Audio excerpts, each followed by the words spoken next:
Assalamualaikum warahmatullahi wabarakatuh. Saya Muhammad Yusuf dari Jibril Herbal Agency, produsen Jahe Merah Karima Super, Jahe Merah Karima Berkah, Jahe Merah Karoma, mengucapkan taqabbalallahu minna wa minkum. Semoga Allah menerima amal ibadah kita. Selamat Hari Raya Idul Fitri 1443 Hijriah. Mudah-mudahan kita bisa dijadikan insan yang jauh lebih baik dari tahun-tahun kemarin. Terima kasih semuanya. Wilujeng Boboran Siang.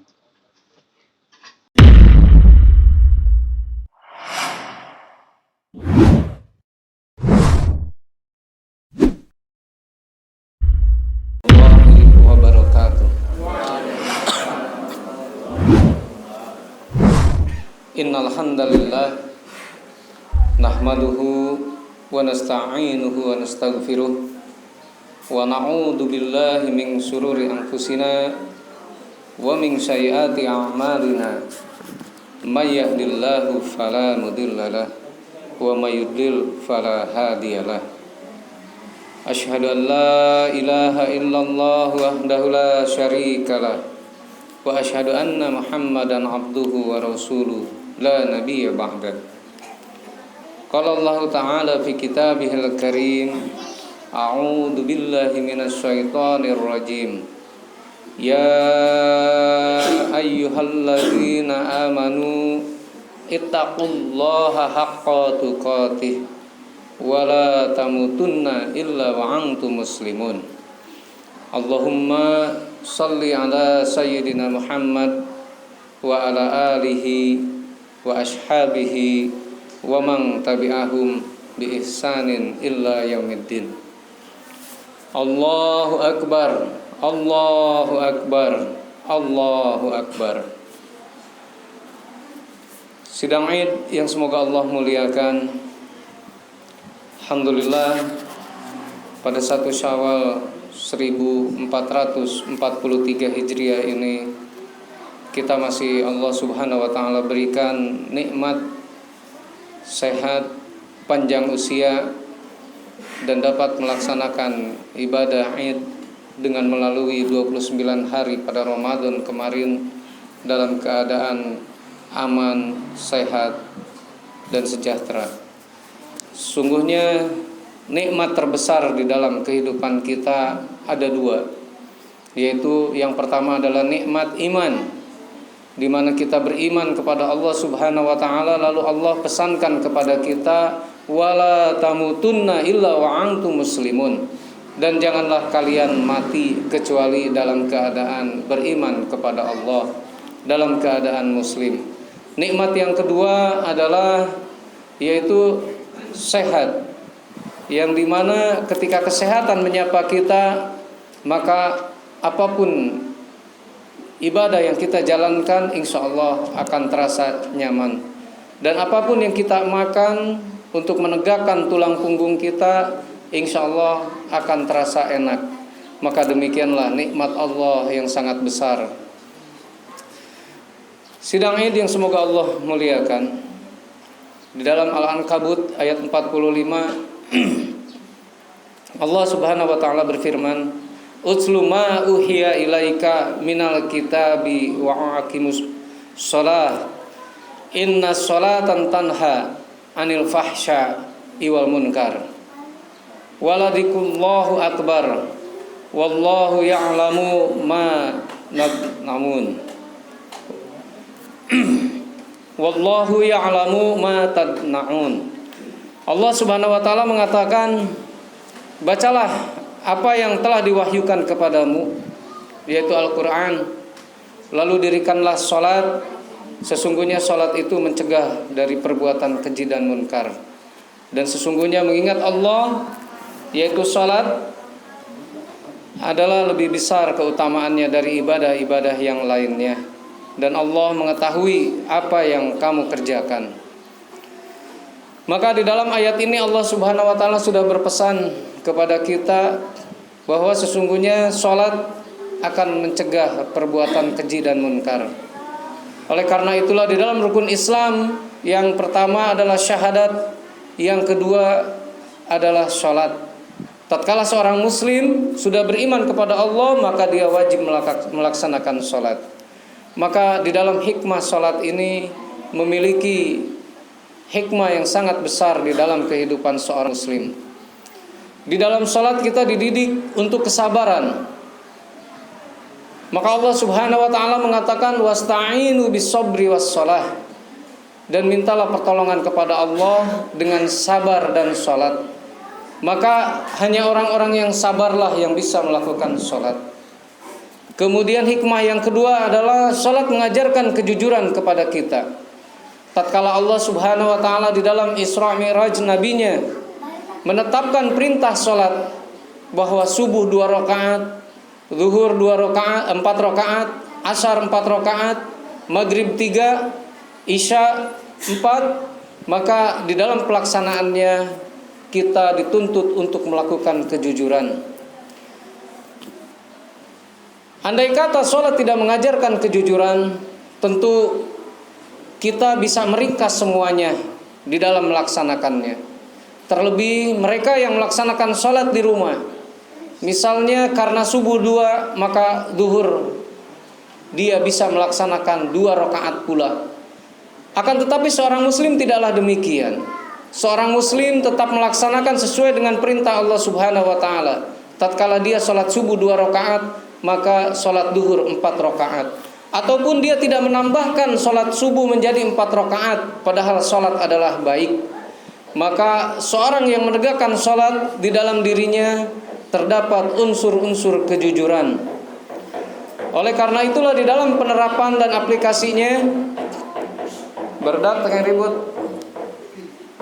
Maka di dalam aplikasinya, seorang muslim tatkala dia melaksanakan sholat dengan benar, maka kehidupannya pun insya Allah akan benar. Oleh karena itulah, andai kata kita termasuk orang yang melaksanakan sholat, akan tetapi kehidupan kita masih carut marut, maka periksa kembali ibadah sholat kita. Sudah bisa kita pastikan, andaikan seorang muslim dia frustasi di dalam kehidupannya karena kesusahan hidupnya, maka bisa jadi dia tidak memahami makna dari sholat itu sendiri. Ketika di dalam sholat kita mengatakan inna sholati wa nusuki wa mahyaya wa mamati lillahi rabbil alamin, sesungguhnya ibadahku, hidup dan matiku, sholatku hanya untuk Allah. Maka tatkala dia memiliki tendensi-tendensi dunia yang lain, maka dia belum memaknai tentang apa yang sholat dia lakukan. Sidang ini semoga Allah muliakan. Mudah-mudahan kita termasuk orang-orang yang mendirikan sholat dan memaknai sholat dengan benar. Karena Allah Subhanahu wa ta'ala melalui Rasulullah sallallahu alaihi wasallam mengatakan, apa yang dikatakan oleh Rasulullah sallallahu alaihi wasallam bukanlah pemikiran beliau semata. Setiap hadis yang dikatakan oleh Nabi sallallahu alaihi wasallam merupakan perpanjangan wahyu juga dari Allah Subhanahu wa ta'ala. Yaitu Rasulullah sallallahu alaihi wasallam mengatakan, alaikum bisadqi, berbuat jujurlah kalian. Fa inna sidqa yahdi ilal birri, maka sesungguhnya kejujuran akan membawa kalian, menunjukkan kalian kepada kebaikan. Fa innal birra yahdi ilal jannah, sesungguhnya kebaikan akan menuntun kalian kepada surga. Lalu Rasulullah sallallahu alaihi wasallam juga mengatakan, wa iyyakum wal kadhiba, dan hati-hatilah kalian terhadap yang namanya dusta. Fa innal kadhiba yahdi ilal fujur, sesungguhnya kedustaan akan menyeret kalian kepada keburukan. Wa innal fujura yahdi ilan nar, karena sesungguhnya keburukan akan menyeret kita ke dalam api neraka. Wal iyadu billah. Sidang inti yang semoga Allah muliakan, di dalam hadis ini betapa Rasulullah sallallahu alaihi wasallam sudah mewanti-wanti kita untuk menjadi orang-orang yang jujur. Sebagaimana sebuah hikmah dari Ramadan kita dapatkan. Yang pertama, kita melaksanakan as-saum, kita melaksanakan puasa. Bagaimana Rasulullah SAW mengatakan kepada kita bahwa puasa yang menilai adalah Allah langsung. Seseorang tidak bisa dilihat apakah dia sedang puasa atau tidak, karena yang mengetahui dirinya adalah antara dia dengan Allah langsung. Bisa aja seseorang menyelinap masuk meminum air, maka kemudian tatkala dia keluar, dia sama hal lainnya dengan mereka yang berpuasa.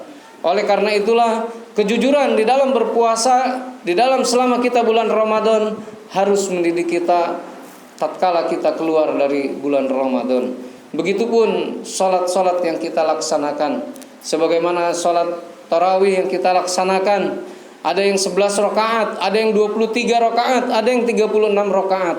Maka semua bisa dilaksanakan dengan sebuah kejujuran.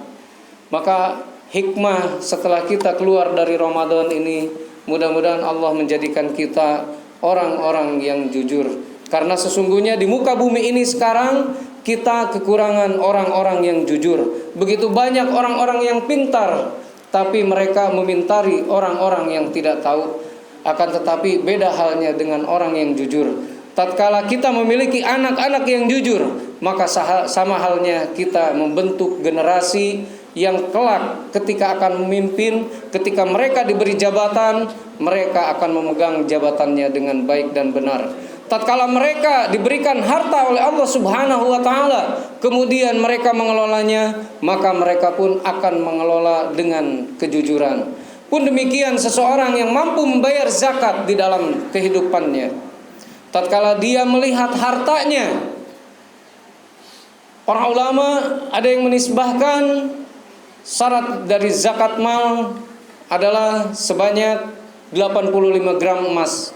Kemudian ada lagi para ulama yang lebih memilih nisab yang sedikit, yaitu dengan ukuran perak, di mana harga sekarang adalah kisaran 6 juta rupiah.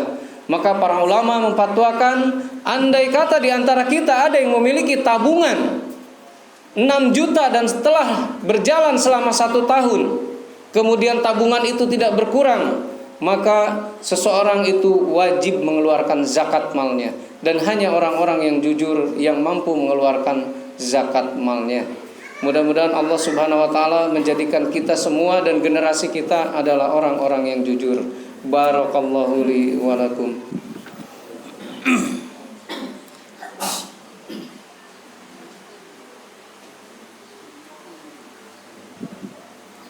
Alhamdulillah walladzi arsala rasulahu bil huda wa dinil haqq liyudhhirahu 'alad dini kulli walau karihal musyrikun. Allahu akbar, Allahu akbar, walillahil hamd. Jamaah Id yang semoga Allah muliakan, di hari yang sangat bermakna ini, di mana para ulama mengatakan hari Id adalah hari di mana kita berbuka. Maka demikianlah makna Id yang sebenarnya. Rasulullah SAW mengatakan al-fitru yaumal tuftirun. Idul Fitri adalah hari di mana kalian berbuka. Oleh karena itulah kita disunnahkan sebelum berangkat sholat Id kita untuk makan. Dan Rasulullah SAW mengharamkan kita berpuasa pada hari Id. Oleh karena itulah mudah-mudahan Id kita bisa bermakna dan kita bisa saling berkunjung, kita bisa saling melepas simpul-simpul yang selama ini terjepit. Ketika mungkin ada tetangga di antara kita yang lama bermusuhan, mudah-mudahan pada hari ini Allah mengurai permusuhan tersebut dan berbuah kebaikan. Di mana ada saudara kita yang sedang sakit, semoga Allah Subhanahu wa taala sembuhkan. Dan jika ada saudara kita yang dalam kesulitan keuangan, semoga Allah memperbaikinya. Dan jika ada di antara kita yang kesusahan, kesedihan karena ditinggalkan orang-orang yang kita cintai, maka kirimkan doa untuk mereka. Sesungguhnya mereka menanti doa kita. Sidang ini yang semoga Allah muliakan, kami mengucapkan taqabbalallahu minna wa minkum. Semoga Allah menerima amal kita semua. Mudah-mudahan kita pasca Id ini bisa jauh lebih baik dari hari-hari sebelumnya. Amin ya Allah ya Rabbal alamin. Allahumma salli ala sayyidina Muhammad fil alamina innaka Hamidum Majid. Ya Allah, anugerahkanlah kepada kami kelak pemimpin-pemimpin yang baik ya Allah, yang mampu memimpin negara ini dengan baik, mampu menjadikan rakyatnya aman, sentosa, dan menjadikan negeri ini negeri yang beriman dan bertakwa. Ya Allah, berikanlah kepada kami turunan-turunan yang soleh. Ya Allah, jadikanlah istri-istri kami sebagai istri yang menyejukkan mata kami. Ya Allah, jadikanlah orang-orang yang wafat mendahului kami mendapatkan maghfirah dan ampunan-Mu. Tempatkanlah mereka di sisi kanan bersama para nabi, para siddiqin, para aulia. Ya Allah, ampunilah dosa-dosa kami di hari ini.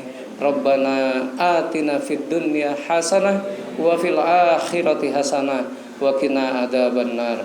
Wa akhiru da'wana anil hamdulillahi rabbil alamin.